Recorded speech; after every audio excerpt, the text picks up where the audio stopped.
Magandang araw sa inyong lahat at welcome sa aking channel.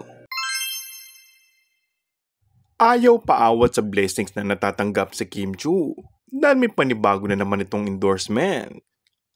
Sigurado nakadagdag ito sa kanyang credentials bilang sought-after product ambassadress at nagbulsa sa kanya ng malaki na namang talent fee.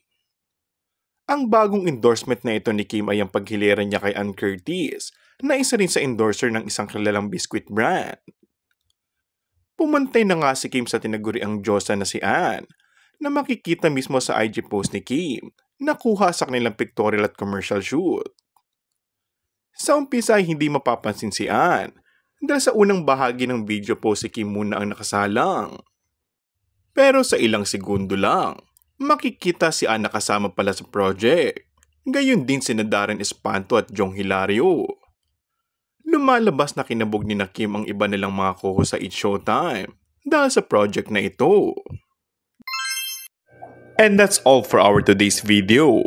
Kung bago ka lang sa aking channel ay mag-subscribe at pindutin na rin ang notification bell. Maraming salamat!